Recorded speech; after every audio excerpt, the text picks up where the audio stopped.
YouTube appeared to be ramping up its focus on paid memberships this week after several users on the LTT subreddit reported that when they clicked on a video, they were met with pop-up ads for the feature that had to be closed before playback could begin. That's very annoying. Especially because we disabled it at significant cost to us. Oh, this is interesting. I'm so sorry. I'm about to derail us. Look at that. Cool. I'm so surprised. I didn't think it would be a ton, but I didn't think it would be zero. Disabling YouTube memberships caused literally zero of our old members to migrate over to Floatplane. Yeah. And we had a theory back when we enabled YouTube memberships in the first place. It was our strong belief that it would probably be mostly incremental. The people that were going to subscribe on Floatplane were going to do that, and the people that were going to do it on YouTube were only interested in using a payment method they already have with a platform they already use. And I wasn't surprised that, we didn't just migrate everybody over from YouTube memberships to Floatplane. I was surprised that it appears to have been literally zero. That was a downer. It had been communicated for a long time that the better experience was on Floatplane. The advertising was pretty in your face about that. So I think most people that would have moved over had moved over. I mean, I had a conversation with some creators today talking about they were asking the question of if we had an external platform, should we turn on YouTube monetization? And I lamented about how annoying it is having the YouTube, not YouTube monetization, sorry, YouTube memberships. Yeah, I lamented about how annoying it was to have the memberships thing shoved in your face all the time. But I was like, if you don't care about that, then theoretically, yes. Because there is a relatively large amount of people that just will not leave the primary platform, whether that primary platform is YouTube or Twitch or Kick or whatever their thing is that they're watching content on. There will be nothing that will get them off of that platform. Most people that use the internet use a very small amount of websites and do not go out of that circle. Yeah, you've talked about that before. It's kind of wild, but it's so true. Yeah. I mean, not gonna lie, my Safari right now has, let's see, 5 tabs, and those 5 tabs are probably most of what I look at on a typical day. Yep. Got LTT Store, LTT Forum, LTT Subreddit, LTT Store Analytics, and I'm tracking gold pricing. And normally it would be down to 4. Are you doing the tracking of gold pricing on a Google thing? Nope. Goldprice.org. Oh. Okay. Yep. Hold on. Where were we at? Oh yeah, right. So yeah. So for me, it was just a little bit frustrating to have people upset at us again about this memberships thing when we actually took a very measurable financial hit to have YouTube stop harassing our viewers about memberships. So for them to have a bug that went and put LTT memberships in people's faces again when we already had turned them off and it wasn't even an option to subscribe to them really sucked. It was the insult to injury that I was not into. Not into. It's kind of funny. Yeah, it's a little bit funny. Maybe to you. It's a little funny. We had thousands of YouTube members. It was tens of thousands of dollars of revenue a year, Luke. I don't think that part's funny. I just think right. Well, then tell me the funny part, Luke. I think it's funny that you turned it off and then it got shoved in your face anyways. I think that's funny. I can appreciate the irony, but that doesn't mean I have to agree that it's funny. I can appreciate an unpleasant irony. Yeah. Maybe I'll laugh about it soon. Maybe I'll laugh about it once YouTube fixes the memberships feature and makes it so I can control the promotion and we can turn it back on and we can build it back up. Maybe then I'll think it's funny. Do you think that's coming? I don't know. Look, if I thought that it was coming on the near horizon, you would have just left it on. I wouldn't have turned it off. Mm-hmm. Because convincing people to resubscribe will take time. Oh, dude, it'll take freaking forever. Like that's just like gone forever now. So very frustrating. Yeah, Amaria, agreed. It would be super nice. How many other people turned it off?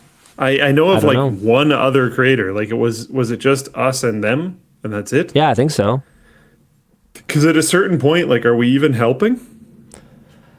I don't know, Luke. Sometimes it's not a matter of helping or not helping. I think it's just principles. Well, I don't even think I'm not even gonna say that this is like a principled stand or anything. What it is it's just simple.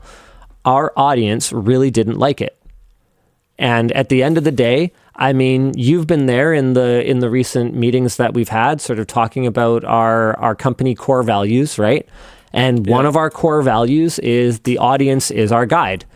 And so how do we live our core values? How do we say with a straight face that we live our core values if we take a bunch of feedback that is showing up in our inboxes, it's showing up on the forum, it's showing up on the subreddit, it's showing up in the YouTube comments, that people are saying, hey, I really don't like the way this memberships feature is getting crammed down my throat. So how do we say that the audience is our guide if we ignore feedback like that? We can't. Yeah. And that ties into kind of ties into one of our other ones. Listen before you lead is another one of our. I don't know if that's entirely fair all the time though, because if you blindly listen to the audience at every single point, regardless of cost, then you wouldn't have ads on anything. But that's why it's guide ads, because they love those. That's why it's guide. But that's what I'm saying is like with some users complaining, that doesn't mean that you just have to do it. Well, but it wasn't just some users; it was a lot, and I agreed. That's a huge thing, right? There you go. You gotta apply a filter. I agree, it's annoying, and we had people internally. To be clear, I'm not talking about this specific case. Sure. I'm not saying like we should turn it back on. I'm just saying I'm speaking generally. We have to try to put ourselves sparked by this case. We've got to try to put ourselves in the position of a viewer and kind of go, okay, yeah, like, do I have any intention of subscribing to this? Okay, then why is it cluttering up my interface? It was really annoying for me. Yeah. I'm a premium subscriber to YouTube. LTT, funny enough, gets a decent amount of money from me from my premium. It was everywhere. It was honestly very annoying. At the very least, like, let premium people be like, yo, I don't want to see this. Well, and that was part of the feedback. It's literally ads all over my screen when I pay to not see ads all over my screen. And that was part of the feedback I gave to YouTube as well, is I don't think premium members, or not members, excuse me, premium subscribers should be seeing this. I don't think it's necessary. And at the very least, give me, the creator, control over that. Like, if I want to spam people who have premium by telling them about, YouTube memberships or whatever, then that's on me at that point then, if I alienate the audience. But don't do that on my behalf. Then I have no control over you harassing the audience to buy something on my behalf. I don't like that. Yeah. So I mean, and we had an earlier version of our what are they called again? Core pillars, the thing, core values. Core values. Thank you. We had an earlier version of our core values that was the audience is the boss, and we got some pushback internally when we did like focus groups and stuff. And that was my wording, was the audience is the boss, and I think where we got a bit of a disconnect internally between some people and sort of my interpretation of that is I always took my boss's instructions as sort of guidelines. I was not a very good employee in the sense that I just did exactly what I was told and followed orders. Like, I always kind of, I've talked about the story of how we, LTT, our NCIX Tech Tips started in the first place. It was only when he asked me the second or third time, I can't remember exactly how many times it was, but the first time he asked me to start a YouTube channel, I ignored him, because a lot of the time he would give me waste of time busy work that wasn't necessary, and if I just didn't do it, and I did stuff that added more value to the company, then I'd get promotions faster and I'd get paid more. So I would just ignore stupid assignments. So it wasn't until he gave me this stupid assignment multiple times that I kind of went, okay, fine, I'll do it. But that was always my approach. So to me, audience as the boss meant that it gives me instructions and that I rely upon it for the gainful employment that I enjoy. But just because it tells me something doesn't mean that I absolutely do that. It means I have to apply a common sense filter. But I've always been a little stubborn, bullheaded, whatever. Let's not get into the words to describe Linus right now. It's not necessary.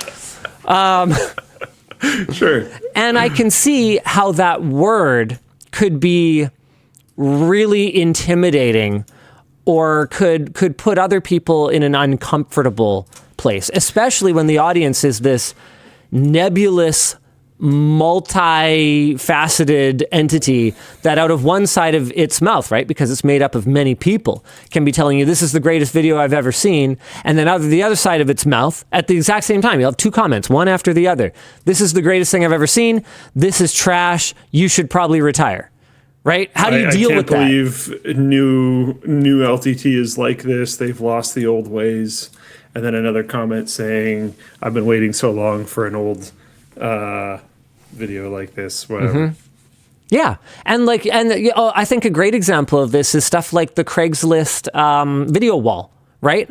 Or that $30,000 cooler that Charles Fugger brought up here is like right back to back.